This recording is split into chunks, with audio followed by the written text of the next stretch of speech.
Sábado Verde, radio y podcast, en la radio pública de la ciudad de Buenos Aires. Bueno, hoy, 28 de marzo, se formalizará una vez más la hora del planeta que moviliza al mundo contra la crisis climática global con un apagón simbólico. En eso consiste. Así de sencillo es el gesto, pero muy poderoso: apagar la luz durante una hora. Acá en la Argentina es a las 8:30 de la noche. Pero detrás de eso hay algo más profundo que una tradición anual, es una llamada colectiva frente a este momento donde los datos no dejan margen para la duda, ¿no? El planeta se está calentando, los ecosistemas se degradan, los fenómenos extremos se intensifican. Recién Irene nos hablaba de las pocas ciudades que pueden respirar aire limpio. En la Argentina estamos discutiendo sobre si vamos a preservar o no ese recurso estratégico que es el agua. En este 2026, en ese estadio están las sociedades del mundo entero. Así que vamos a hablar un poco de la hora del planeta con Sebastián Fermani, que es director de conservación de la Fundación Vida Silvestre Argentina. Además es licenciado en gestión ambiental. ¿Cómo te va, Sebastián? Buen día. Hola Sergio, buen día, un gusto saludarte. Igualmente, te escuchamos durante la audiencia esta semana. Después vamos a ir sobre este tema porque fue muy interesante tu participación, el tema de los glaciares. Pero hablemos de lo de esta noche, lo que implica y qué sentís frente a esto renovado. Se van a cumplir casi 20 años de aquello que comenzó en Sydney en 2007, ¿no? Exactamente, bueno, como bien mencionabas en tu introducción, la hora del planeta es una excusa, ¿no? Es Mm. un momento que nos invita a repensar nuestro vínculo, nuestra relación con la naturaleza, con el mundo, que como bien mencionabas, se encuentra atravesando un proceso de crisis, ¿no? Comentabas algunos impactos que ya estamos teniendo. No tenemos que olvidar que hemos superado 7 de los 9 límites planetarios que existen en el planeta, que son básicamente umbrales sobre las cuales eh, una vez que pasamos esos límites, es muy difícil volver, ¿no? Quisiera Entonces, citarlos porque la verdad que es muy impactante el dato. Haber pasado 7 de los 9 límites que sabemos que nos van a llevar a un destino común muy precario es también de una gran fortaleza poder decírnoslo, ¿no? sí, totalmente. Bueno, algunos de ellos tienen que ver con cambios en el agua dulce, cambios en el uso del suelo, la integralidad también de la biosfera, el cambio climático es uno. El año pasado superamos uno nuevo que tiene que ver con la acidificación del océano, es decir, son todos estos límites que permiten ciertos equilibrios en el sistema ambiental y que claramente las actividades humanas con sus modelos y acciones asociados, interrumpen y afectan este equilibrio, ¿no? Y esto, ¿no? Cada vez la hora del planeta nos invita a pensar en cómo estamos consumiendo a un ritmo mucho más acelerado los recursos que el planeta tiene la capacidad de generar en forma natural. Pero bueno, sí, estamos en esta crisis ambiental a nivel planetario, lo vemos claramente, hemos superado umbrales, como bien decías, de temperatura. Ya Mm. hemos alcanzado 1,4% el incremento de temperatura con respecto a los niveles preindustriales, y Argentina no se encuentra exento de esto, ¿no? No olvidemos que el año 2024 tuvimos el segundo año más cálido desde 1961. Fíjate que Argentina presentó las anomalías térmicas más elevadas de la región, y esto tiene un impacto directo en el territorio, y lo vemos todas las semanas. Vemos cómo procesos de sequía se agudizan, lluvias intensas, las temperaturas, las horas de calor. Entonces, el cambio climático, hemos subestimado la velocidad y el impacto asociado a los efectos del cambio climático. Pero volviendo a la hora del planeta, más allá de poner sobre la mesa todos estos escenarios que muchas veces parecen eh, muy caóticos y cuando prendemos la televisión nos sentimos insignificantes, la hora del planeta también trata de correr un poco este eje e invitarnos a pensar de que no es tarde, es decir, de que la sumatoria de voluntades individuales puede tener un impacto muy positivo en el planeta. Mm.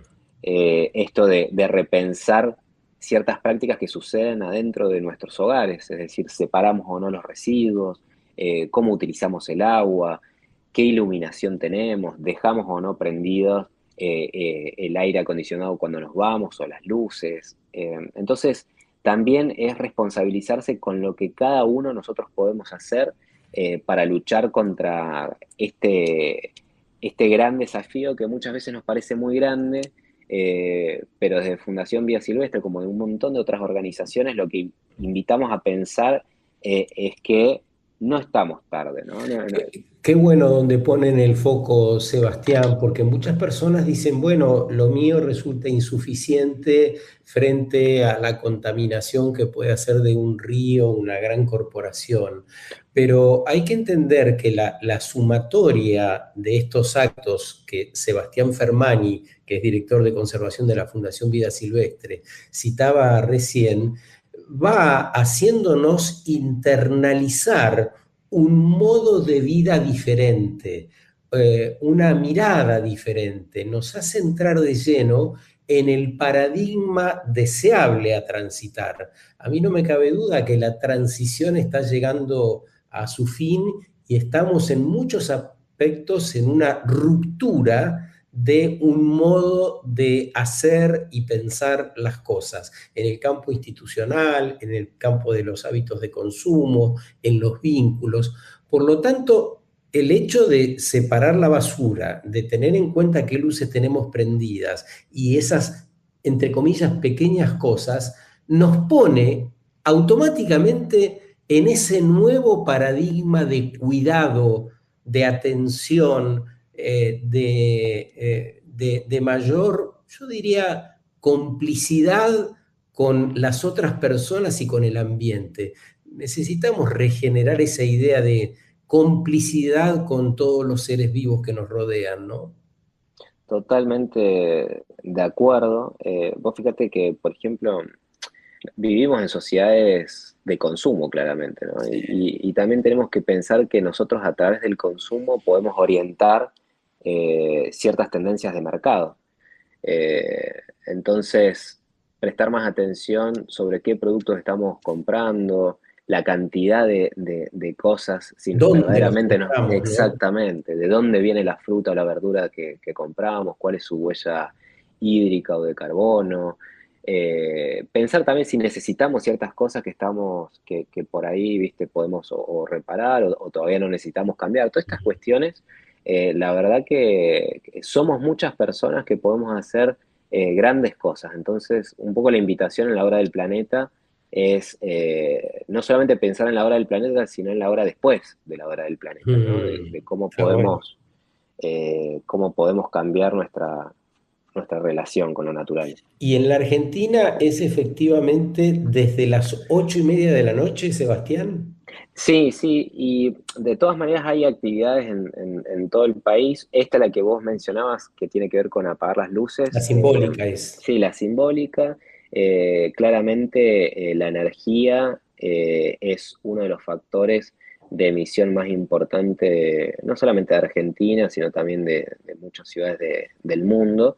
Y tiene que ver con, por una hora, dejar respirar un poco más al planeta y Sí. evitar esas emisiones. Pero después nosotros, por ejemplo, el día de mañana vamos a estar haciendo una actividad en la Reserva Natural Urbana El Corredor, en San Miguel, con el gobierno ahí el gobierno local. Ayer se hizo un plugin, por ejemplo, en Iguazú, en Misiones, y así hay un montón de actividades que no solamente se circunscriben Claro. a hoy, ¿no? No, lo que pasa es que es bastante simbólico, especialmente cuando ese apagón se produce, por ejemplo, en monumentos históricos o edificios Ujú. públicos emblemáticos de las grandes capitales. Eso se nota y atrae habitualmente la presencia de la prensa. Después se habla un poco de esto y es como el disparador de otras conversaciones, ¿no? Sí, totalmente, sí, sí, sí, sí.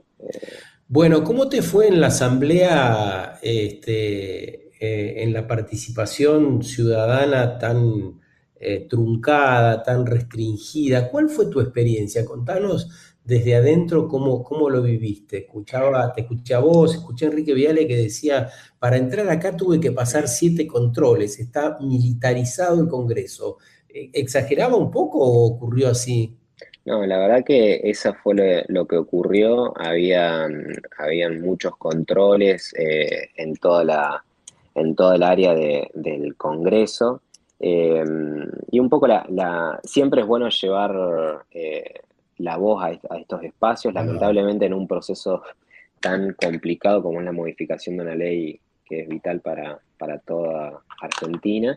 Pero bueno, sí, un poco una sensación amarga, no solamente por la temática de que se estaba discutiendo, sino también que hay que recordar que más de 100.000 personas habían anotado mm. para hablar y hubo una escasa participación en donde muchos quedaron afuera, ¿no? Entonces, eh, una sensación un poco de disconformidad en relación a ciertos procedimientos que tienen que ser garantizados, como es la transparencia, la participación ciudadana, eh, pero bueno, también es un poco relacionado con lo que veníamos hablando.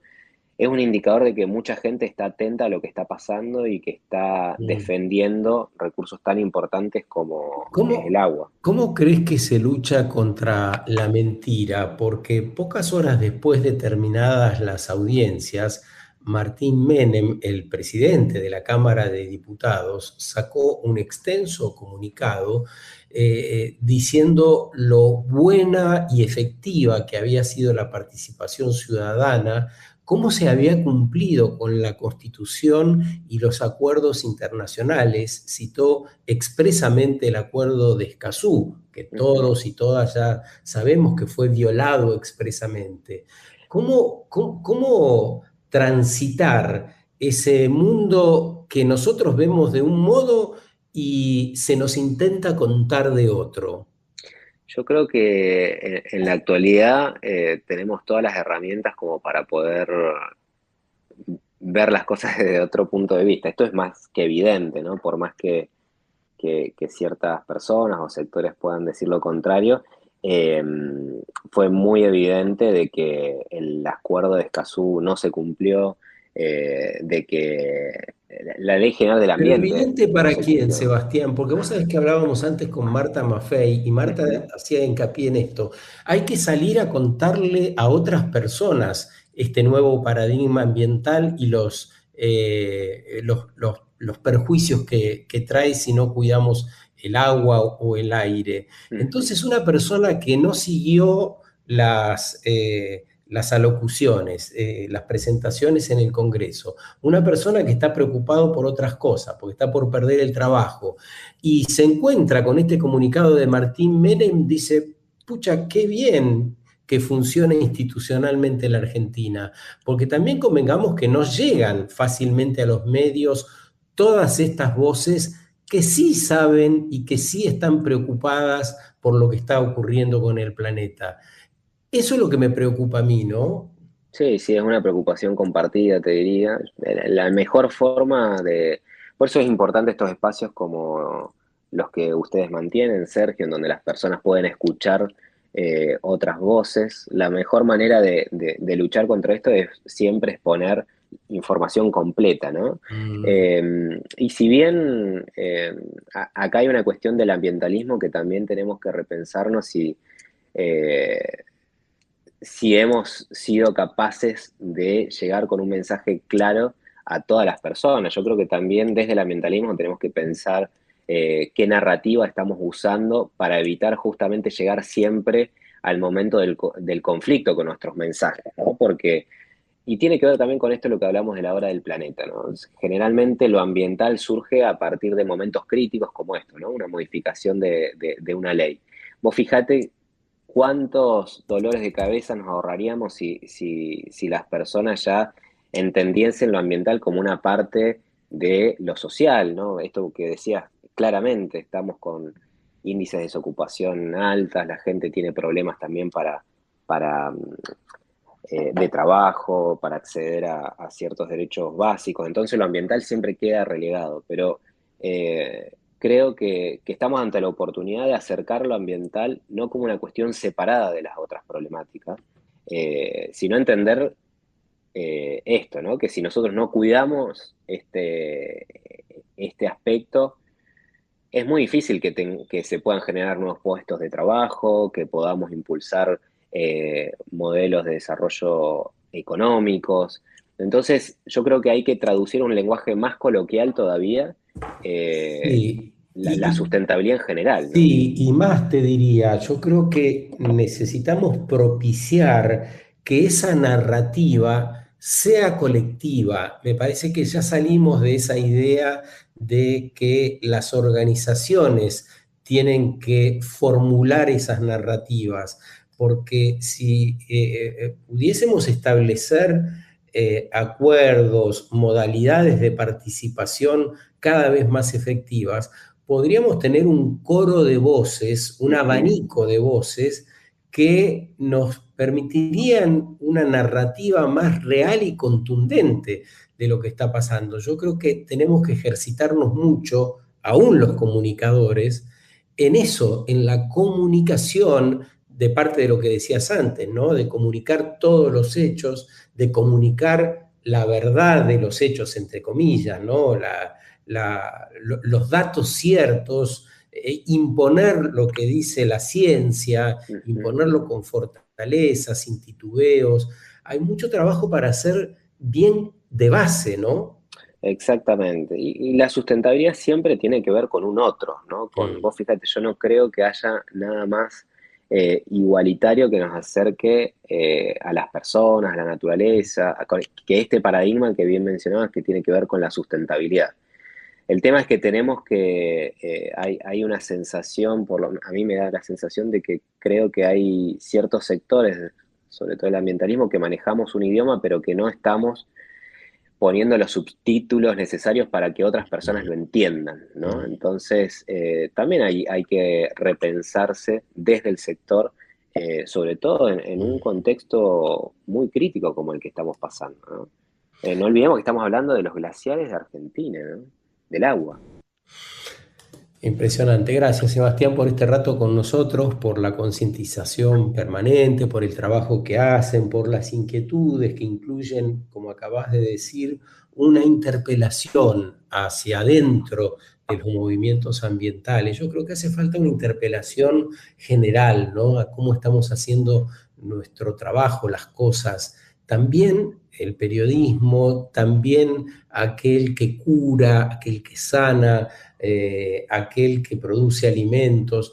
Es un tiempo de una interpelación, de una mirada hacia adentro que nos permita discernir si eso que estamos haciendo va en consonancia con todos los otros reinos de vida. Así que agradecemos especialmente tus aportes y bueno, hoy a las 8:30 de la noche, como acto simbólico, ojalá seamos muchas las personas que nos sumamos a apagar la luz por una hora para dar una señal concreta de que esto sí nos importa.